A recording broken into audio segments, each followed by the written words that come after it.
I just want you to know what you're about to watch is the greatest podcast of all time. And if you don't think so, well, you're probably right. As my 8th grade science and math teacher, Miss Black, used to say, opinions are like buttholes, and most of them stink.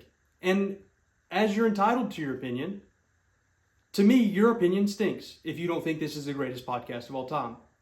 I think this is the greatest podcast of all time for two reasons. Reason number one, I think I'm funny, and I think my dad sometimes is funnier. I think he's funnier kind of because I'm the only one who gets his jokes. But also, number two, I got to record a podcast with my dad. That's incredible. I hope you watch. I hope you take the time to watch. The second thing I wanted to do before I started the podcast today was I want to be the last person to wish you a Merry Christmas this year because we recorded this on Christmas Day. But maybe I get to be the first person to wish you a Happy New Year. If I don't, Happy New Year, Merry Christmas for 2026. I bet I'll beat everybody to that. Anyways, we love you guys. We're so thankful that you have at least opened it and watched this far into the video. And we hope that you stick around and watch the podcast. Without any further ado, here's the next episode of I Ask You First. Hey guys, we're here today. It's me and the wonderful, ever awesome, excellent, superb, all the adjectives. He was once asked, hey man, how you doing? He said if he was ever any better, he would be twins. That was in the fall of 1995. In the summer of 1996, I was born. And we're here today to bring you another episode of the podcast, I Asked You First. Dad, how are you today? Man, I am awesome. How are you today? I am wonderful.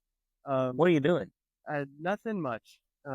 Sitting here on the ever wonderful Christmas of 2024, doing our first in-person together podcast, episode 2. And I'm very excited to be here with my father.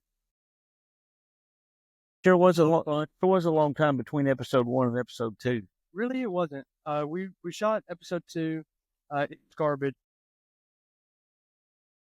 And we decided that because I wasn't funny and, also wasn't interesting, and Dad tried his best to be both as well, that we weren't going to put out another episode of the podcast until we could be together in person and get our act together. So this is us doing our best to have our act together. You sure are talking like it's forced.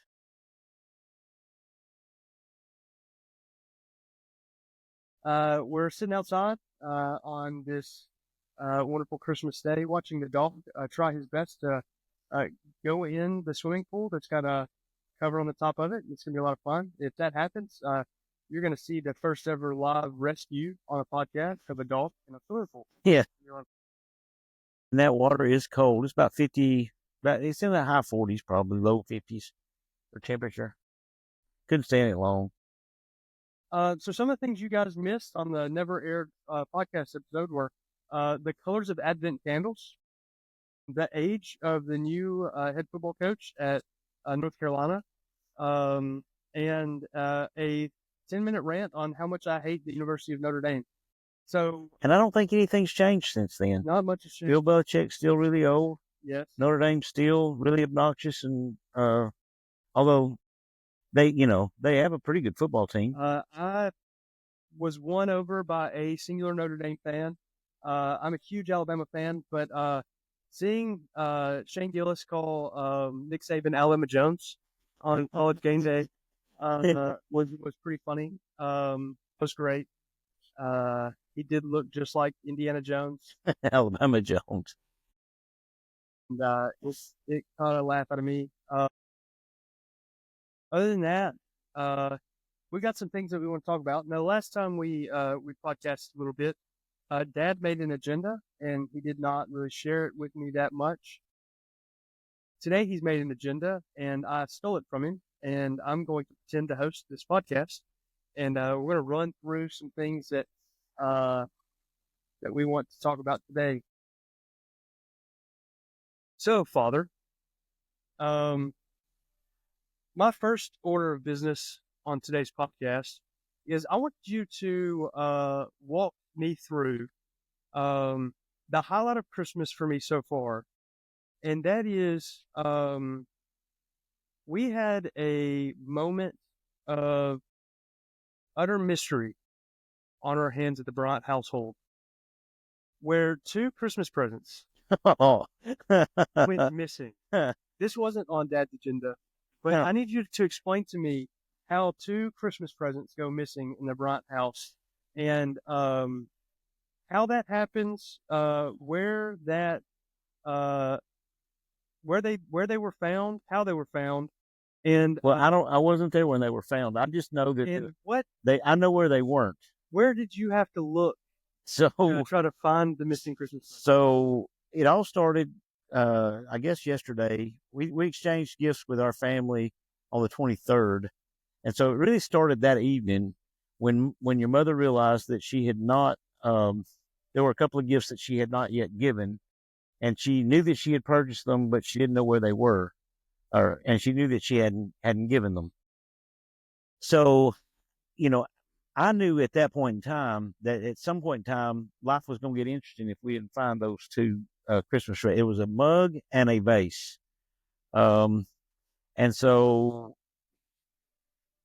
the last place she remembered having them was in your bedroom. She was wrapping gifts in your bedroom. And apparently, in her haste to get the bed ready for you to be home, she hastily slid them in a box and put them under the bed, and then forgot that she had done that. So while we were in town looking for Rice Krispie treats, because that's a whole nother, on Christmas Day, Christmas Rice Krispies to make Rice Krispie treats. I guess we weren't looking for Rice Krispie treats. We get a phone call and that she just can't locate them. She's looked everywhere, and that somebody's going to need to go through the garbage because she thinks she's thrown them away. And so before I could even eat lunch on Christmas Day, I had to go empty the garbage can and find the belt bag that had everything in it, and empty that belt bag so that we could prove that those Christmas gifts were not in that belt bag. And that while I'm still washing my hands from having gone through the garbage,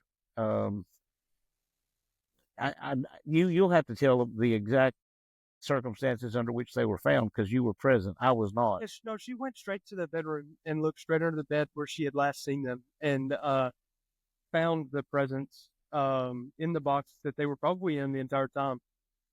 Which is, I can't blame her for, because that's exactly how I lose and find things all the time. If they're exactly where I leave them, and they're typically, growing up, it took Mom to find them. I regularly remember, and I tell this story a lot, and people don't believe me. I regularly remember losing things on the second shelf of the refrigerator. Because as a young person, I would go into the kitchen and I would set things by the milk, and I would pour myself a glass of milk, and I would put the milk back but not grab what I lost. And then I would go about my day, and then 15 minutes later, I couldn't find my phone or my car keys or my wallet. And there it is in the refrigerator. I would just go into the living room and be like, Mom, I can't find my... Have you looked on the second shelf in the refrigerator? No, Mom, it's not. They're not going to be there. And so she would just what she was doing and go into the kitchen and find whatever it was on the second shelf of the refrigerator. The funny part of that story was the phone conversation while we were coming home from that was town. There's only two stores open in the city of Decatur on on Christmas Day that we found that would potentially sell Rice Krispies, and that was Walgreens, and they're not a Rice Krispie kind of place. Well, we have to specify. Mom is making homemade Rice Krispie treats because there's some gluten allergies and some people in our family who can't have store-bought Rice Krispie treats. So we're buying like the Rice Krispie cereal.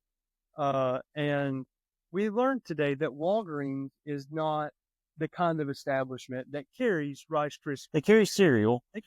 But they don't carry Rice Krispies. Yeah. So I came up with the idea that it'd be really funny if if we can't find Rice Krispies, that we just carry a box of Fruity Pebbles home. And so while on the phone, he played the whole good news, bad news. Well, because we went to CVS, because CVS is the kind of establishment that sells Rice Krispies cereal. So while we have Rice Krispies in our possession, we tell LaBeth that we could not find Rice Krispies, but that we're going to use, what do you call them? Fruity Pebbles instead. Does she think that'll work? Yeah. And although she's being a gamer while she talked with us, she did not think that Fruity Pebbles was going to be an adequate substitute. She wasn't happy, which is par for the course. But it tickled Dad. Because Dad went through the entire scenario of she's gonna have to call 5 or 6 people, just to make sure that Fruity Pebbles will indeed work. And Dad was excited to try the Fruity Pebbles. I really was. Even to the point we didn't have Fruity Pebbles at all. We didn't even buy the box of Fruity Pebbles to go along with the prank. And we walked into a 911 emergency at the house. Yeah. We can't find problem solved though. Mug and vase have been located and catastrophe averted. Yeah. Catastrophe averted. So the next thing that I want to talk about, which was the next funniest thing for me over Christmas break, was you have taken the role of the trash collector over Christmas. Dad is the first person to the black bag. He is the servant of all servants, the biggest heart. And he is collecting the wrappings of gifts, and he's making sure that nobody feels like they've got too big of a pile of wrappings around them, that they don't get too overwhelmed by the garbage or anything like that. He's like the trash collector, and he does an incredible job of serving in that way. And we opened gifts on the 23rd at the family unit with Mary Beth and Dawson and Mom and me, and we did that because Dawson was potentially going to have to work on the 24th, and then Dawson and Mary Beth were celebrating with Dawson's family on the 25th because Dawson's grandfather comes into town. It was really just the best time for all of us to get together and just have less time. And so we did that, and Dad opens Christmas in this big spectacular way. He's just collecting all the garbage, and then on the 24th, Dad's mom and his sister and they'll come back, and of all the stories that you could be telling, man. So Dad again is going to collect trash. Well, in between the 23rd and the 24th, we had this big black bag of trash, and it's set in the living room. And Ted, the dog, the wonderful beagle, the excellent pup, the goodest boy, decides he's going to pee on that bag of trash because he decided that's what it was. It was trash. It needed to not be in the house anymore. And so he pees. Mom discovers that he's peed by walking through the living room barefoot and steps in it. And asked me to carry it outside. And as I carried outside, I'm pretty sure I looked at my father in the eyes and said, "Hey, I think Ted's peed on this garbage bag." He denies it, but I said it. And Dad said, and I quote, "Good for Ted." And so that part didn't happen. Yeah. And No. well, I want you to tell your side of events, because what happened on the 24th? Well, I bring the bag of trash in, and then I get yelled at because I bring the bag in that Ted has peed on. So what? At any rate, Dad is collecting. I go get it like a mad. I go get another bag. Story over. Yeah. Oh, you did not go get another bag. You sat there, arms crossed, bah humbug. I am not allowed to have fun anymore because I am the trash collector, and you have stolen the ability to collect trash away from me. Well, I'm sorry you feel that way. So he carried the bag out into the carport and set it down in a huff and came back in without a trash bag and said, "I'll just let you guys, let your trash pile up," or whatever you said. So I went and brought him another trash bag, and he started having fun again. It's the littlest things to amuse you. It was so much fun. But it was the reaction that Mom had to you bringing the tea bag back in. I'm off the floors. Why do you think I'm off the floor? And it was like, well, the floors were dirty. I don't know. That was a ton of fun. Okay. So to the agenda that you had, kind of started, 2024 is almost over. Almost over. 2020 Monumental year. is about to begin. If you had to make one word for the year 2024, what would be off the top of your brain your one word for the year 2024? Retirement. Retirement. Retirement. Yeah. How is retirement going for you? So far, so good. Yeah. Yeah. I have done a few projects, finished up a few things. Yeah. Um, You're dabbling in all sorts of cool things. yeah, So, just piddling. if you're not aware, Dad's become a podcaster. Dad is a woodworker. Dad is a Concrete mason. concrete mason. Did an incredible job on a project at my house. I would say carpenter/builder. Carpenter/builder. He did an incredible job on a project at my house, at Dawson and Mary Beth's house. He has built a patio and a pool here at his mom's house. I mean, he's had an incredible 2024. He is retired. He is picking up a little side gig at Lowe's. He's going to be a red vest. Nope. Yeah. No red vest? no red vest for me. I'm a veteran. Oh, you're going to wear. I'm gonna wear a camo vest. You will not be able to find it. So well. I'll be like a kid in a candy store because I'm working in the tools and hardware section. Yeah. So he will be in the tool section at Lowe's up to 25 hours a week. Up to 25 hours a week. He's gonna just be hanging out. Yeah, a great time. helping He's them, doing it helping them customers. just because Helping them customers.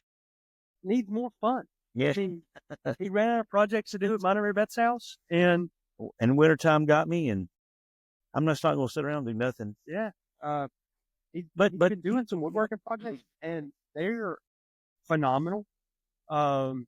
We've seen, like, he made a bench that has been tested, and it held my weight, so that's pretty incredible.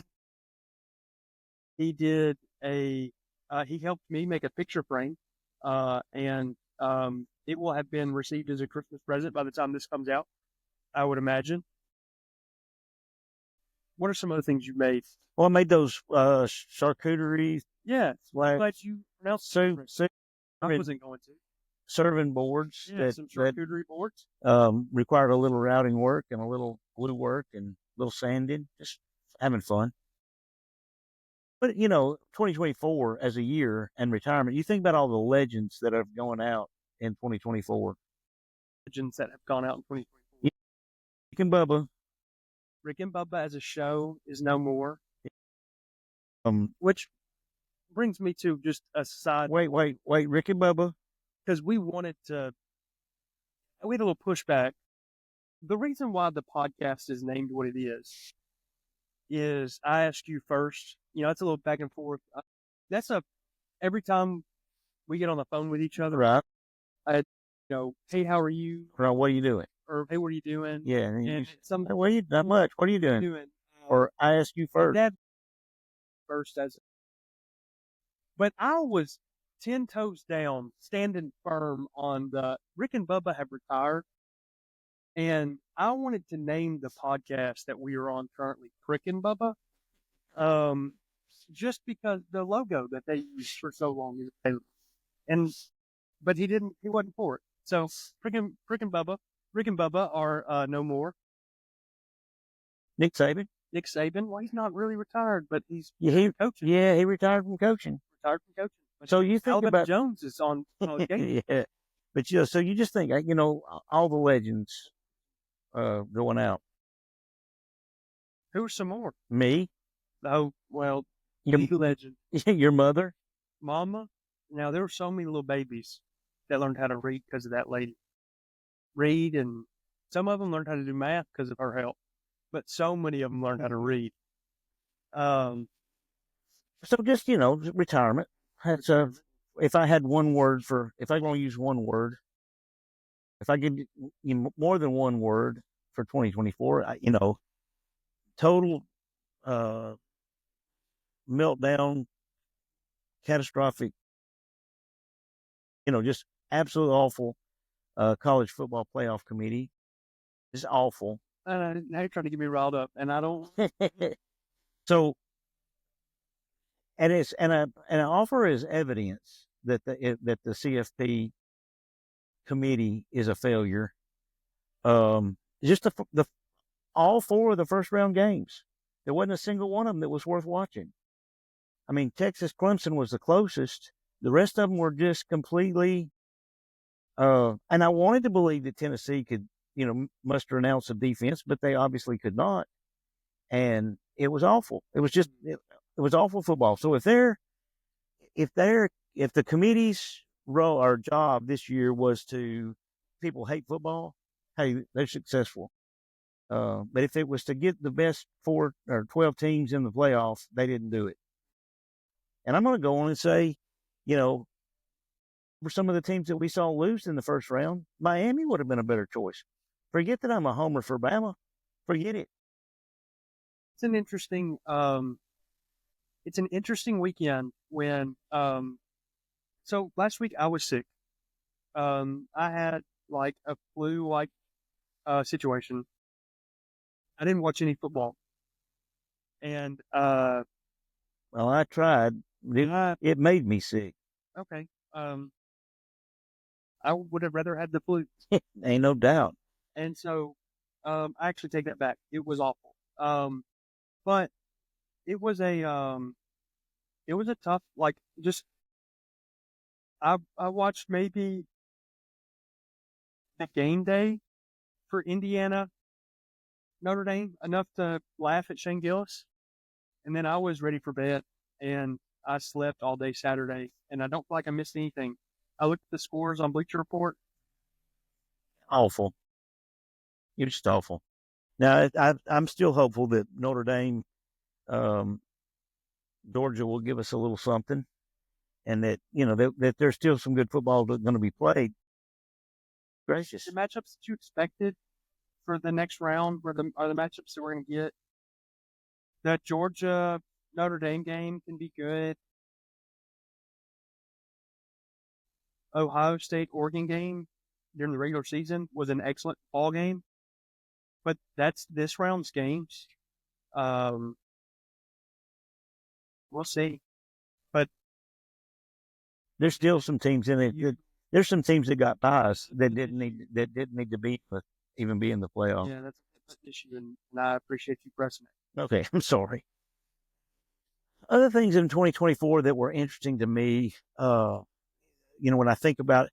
So the whole SpaceX, everything about SpaceX, just the fact that they can launch them. I like the multiple launch concept for space vehicles. Space shuttle was a huge, move in the right direction, I guess. But when you can take it off and land it at the same stand, that's pretty impressive. Pretty wild. That's pretty impressive. The Department of Government Efficiency. And then you get Doge. Yeah. and then you get into the whole, because NASA is so successful, they can't even bring you astronauts home from the space station. Will not do that. I mean, goodness gracious. But, I think I have hopes for the space program. Yeah. Based on what I've seen in 2024. Yeah. It's an interesting, and then more of what I think about in 2020 or remember from 2024 is just everything about the 2024 election, Donald Trump, his conviction, whether it was a get up or a make up or where it was all contrived or the timing of everything makes it seem extremely suspect.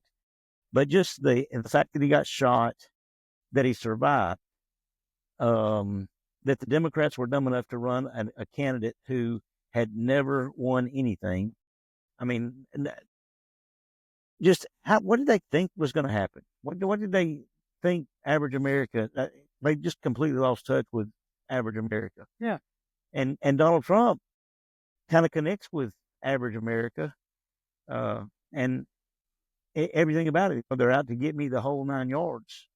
And so we'll see what the next 4 years holds. But you know, I'll look down the camera and say this: if it holds lower gas prices, oh yeah, and if it holds a section of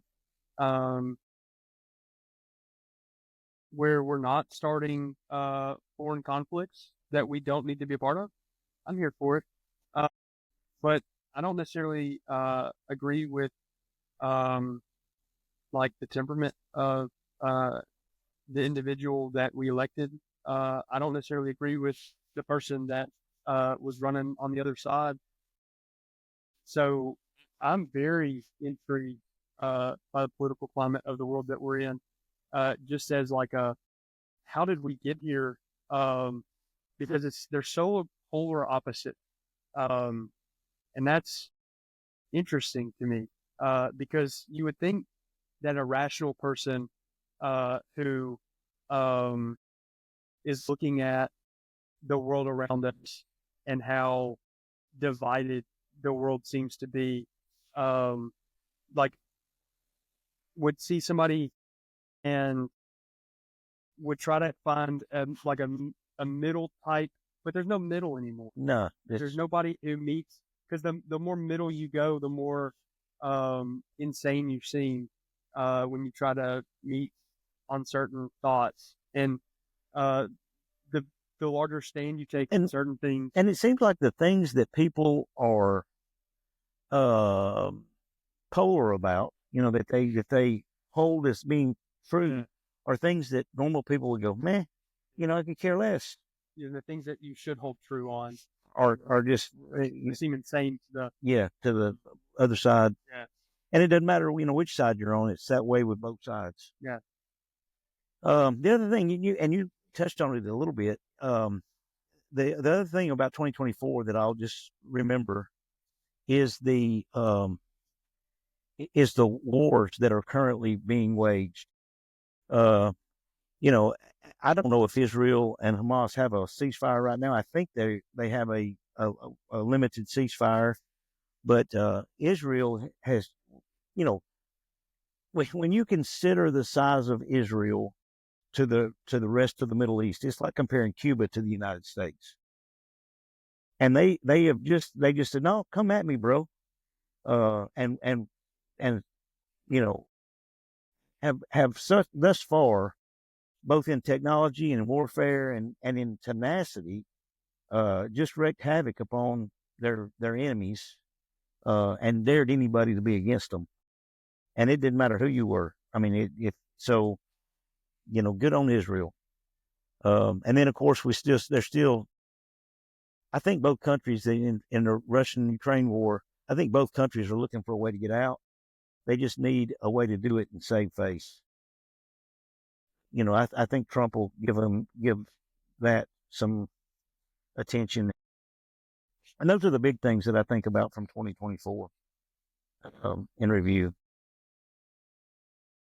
Yeah. I think my 2024 in review will probably be a little bit more like a step back, even from the world stage into some things that I like. I don't know, man. I didn't spend a lot of time thinking about my like top 5 things from 2024. But like I experienced one of the coolest things I'll ever have the privilege to experience this year in April, when I had the privilege to do Mary Beth and Dawson's wedding. And so like if I highlighted one thing from 2024 as like the highlight of my year, that was the highlight of my year, and it probably was during the hardest week of my life. So like that was an incredible experience. I had the privilege to like weekly over the course of this year and the past year teach an ESL class for some international students. And I've made some incredible friends through that process, and that's been awesome. Um, I've had like the privilege to watch guys that I admire uh, just how they lead their lives, do ministry in an incredible way, uh, and seeing some people that I truly admire like get their doctorates this year. Um, a guy that I truly admire, like Chad Hess, who's a pastor at Woodmont in Florence, getting his doctorate this year. Brother Timmy Ray, who is the um, like the the DOM or the mission strategist for the CLBA, getting his doctorate. There's some guys that I truly admire, and they do some great things with the gospel. Um, and in doing that in the past year, like those guys are incredible. But then just some friendships that I've made this year through things like church and getting to spend some time with some friends this year uh, in a meaningful way um, are just highlights and things that you cherish because you don't really those things don't really register uh, in the moment that you spend and then you kind of reflect back on um, you know 10 years ago I graduated high school and uh, I was thinking about I missed my 10-year reunion this year because I had some stuff going on at work, like at the church that I was at, um, on staff. I I missed my 10-year reunion and I missed a lot of the friends that I was there. But 10 years ago, some of those great memories I have with some of my friends from high school. And then you think about some of the friends that I have right now, 10 years from now, how often will I get to hang out with them? So you really just cherish those moments um, as you make them. Uh, and and just as I sit today and think about all the people that I care about, it's really awesome. Cool. Man, I hate you missed your 10-year reunion. I didn't realize it. I mean, I realized it had been 10 years, but I didn't realize you missed your 10-year reunion. But you can go to the to the jail and visit some of your friends and catch up. That's really sad that I can't. But there are people that you know, um, we were talking not long ago about some guys that we won't be able to visit with. No, that's right. That's right. You know what? I started riding a motorcycle this year, Yeah, and fun times. but I've got a friend that Yeah, died on a car. after Yeah. that had a motorcycle wreck and passed away. With that being said, I was steering it this way because one of my favorite things about thinking about school and thinking about high school and really you talked about your retirement, but one of my favorite things about being out in public with you and is seeing people come up to you and go, "Hey, Coach Bryant," or "Hey, Mr. Bryant," depending on where they know you from. Yeah. Um, And then so and me look at them and go, "Hey, how are you?" and not have a clue who they are. Not a clue. not always the truth, but sometimes it is the truth.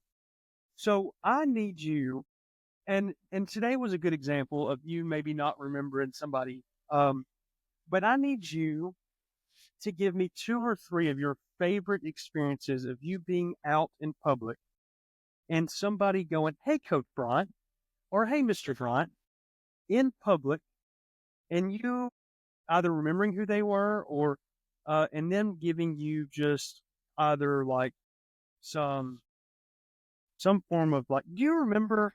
Or because that's one of my favorite things is So that happens pretty frequently. I know it does because you leave an impact on some people in some good ways or some bad ways.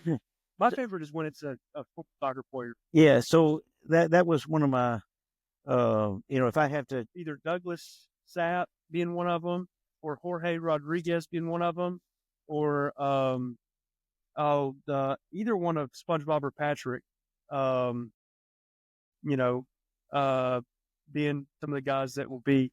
Yeah. So I guess you never know what an impact you have Yeah. on folks or don't. And I never cut anybody. But there were some kids that didn't play a lot. Yeah. And they knew they weren't. I mean, I wasn't keeping it a secret from them. Hey, yes, you could be on the team, but you're not going to get to play a whole lot unless you get a whole lot better, or we make it to the state tournament and we're getting beat pretty bad, and everybody's going to get in. You almost score. Exactly. As a seventh or eighth grader. But I'd be hard pressed to just find one. But I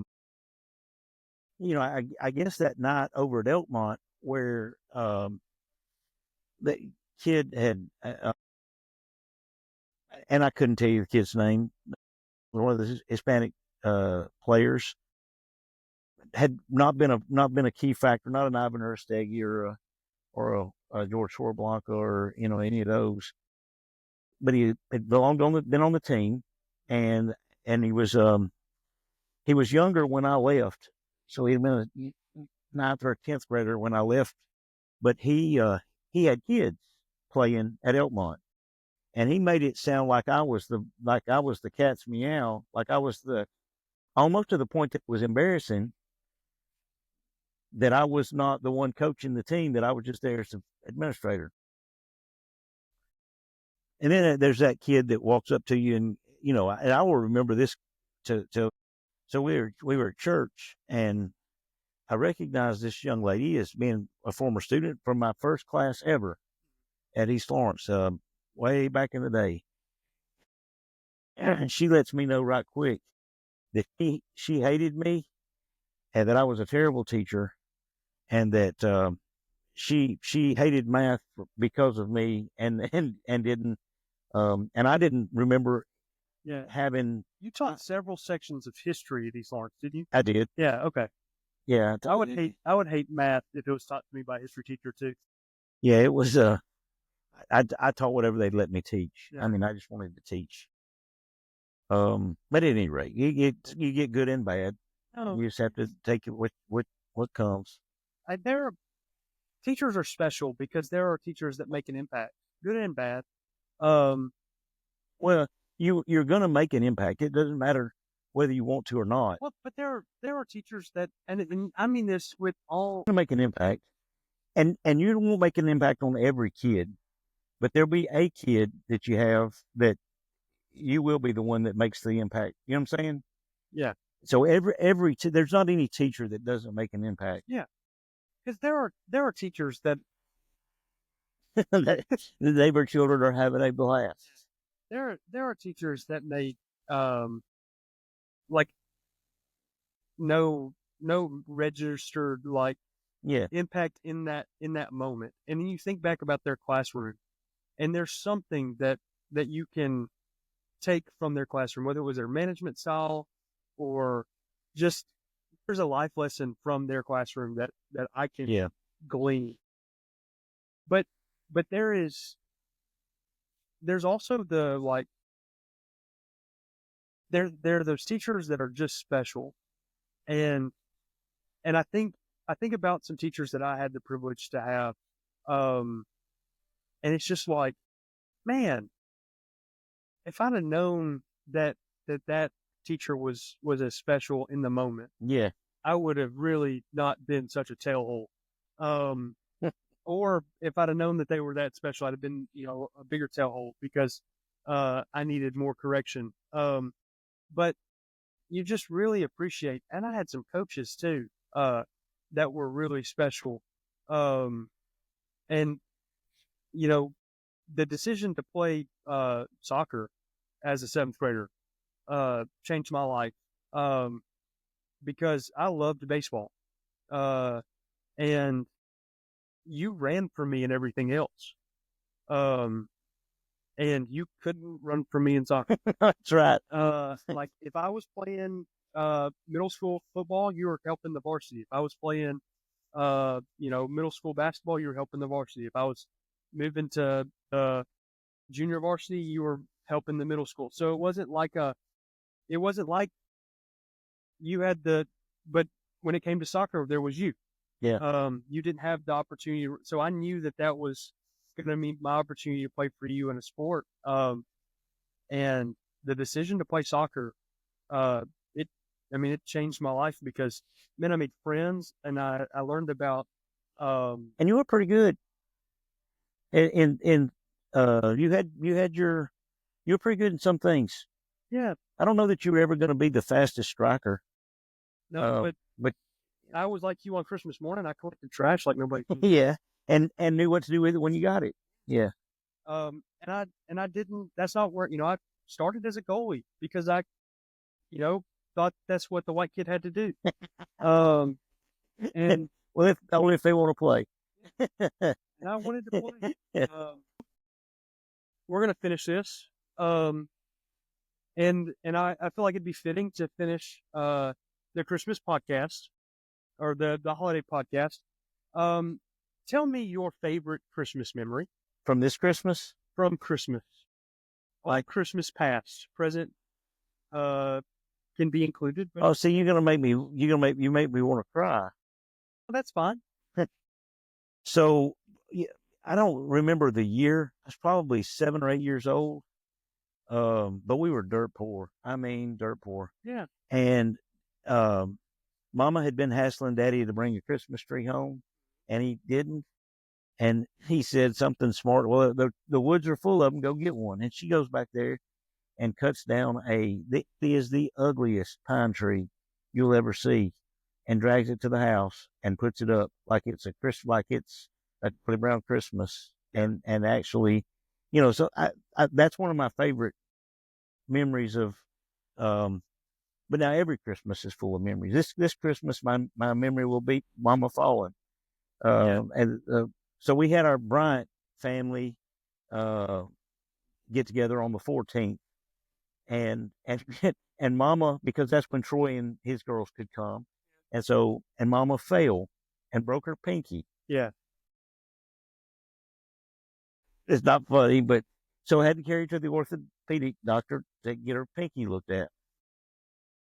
While we're at the orthopedic doctor, she needs a follow-up the following week. And she does the whole routine of, hey, it'll depend on what my daughter can do, blah, blah, blah, blah. Well, as fate would have it, Patty had a doctor's appointment at the same time or very similar, very close to the same time as Mama on Monday. So I wound up carrying Mama to the doctor on Monday. And I'm telling her on the way over there that if there's a follow-up, don't embarrass me again. Yeah. And so she goes, and I don't know whether she hears me or doesn't hear me, or you just never know if she's playing, or if she can really not hear, or if she can hear. At any rate, she played me. So we get to the time for the follow up. He said, I need to see you in 3 weeks, and she goes, well, it'll depend on what my favorite son can do, if he can bring me or not. Just and play it. Of course, the nurses realized from the last time when I made a big deal that Mama had just played me. And so at any rate, Mama played me. That's really funny. She's quick. She fell there. And the bruise on her head is awful. It looked rough, but she got into the other room and she fell trying to pick something up off the floor. And Bryant Reese, my cousin, asked her why, well, how did you fall? And she said, and I quote, I couldn't stand to see something on the floor, which is hilarious. If anybody ever questions where my humor comes from, yeah, and it's ever questioned if it comes from you or not, I can just point to the fact that you probably got your sense of humor a little bit from your yeah, no doubt. Just quick. And she just laughs at people. Anytime anybody's in a little bit of a predicament, she just sit back and laugh at somebody. We were playing dominoes last night. And anytime somebody had to draw a domino, she just sit back laughing at them. And just the slightest inconvenience somebody else had. But she wasn't in the game. She wasn't playing. She was just sitting there watching everybody. Somebody had to pick up a train or put a train out, and she's going, It's hilarious. She's funny. Well, Dad, Merry Christmas, Merry Christmas. Happy Hanukkah, Happy Festivus to the rest of us. Yeah, let's try not to make it 6 weeks between episodes this time. Hopefully we won't. Yeah. And I don't think it will be 6 weeks between the last one, but we'll see. All right. All right. I love you. Love you too. We'll talk to you later. All right. You hang up first. You don't. I asked you first.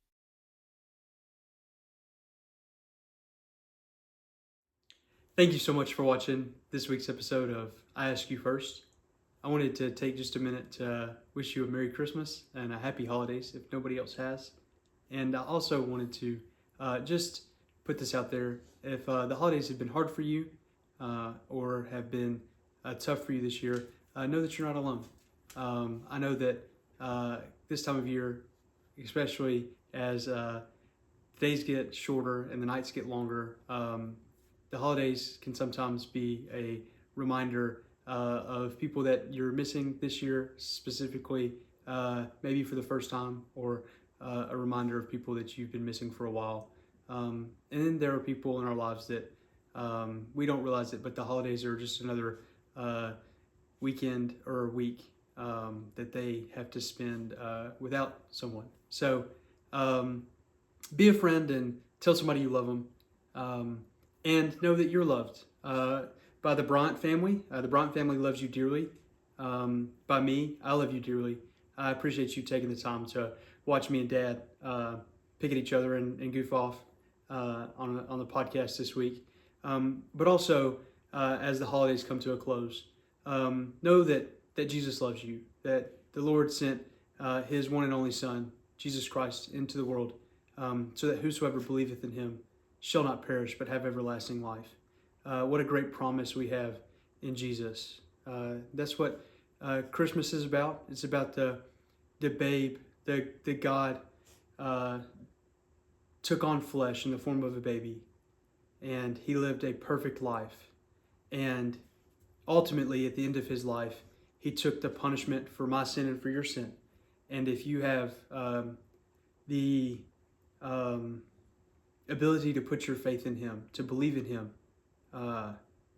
that at the end of your time on earth, you would spend an eternity with him. And my hope for you is that not that you would listen to this and ultimately be inspired to have a relationship with Jesus because maybe this isn't the right platform to give that. But my hope would be that if you have any questions about what it means to have a relationship with Jesus, you would find somebody who you know has one, and you would ask that question, because there would be nothing greater this holiday season than for the greatest gift of all, and that would be the gift of eternal life. Also, know that you are loved and know that you are cared for. Once again, thank you so much for taking the time to hang out with me and Dad this week. And also, Merry Christmas, Happy Holidays, and we can't wait to see you again soon.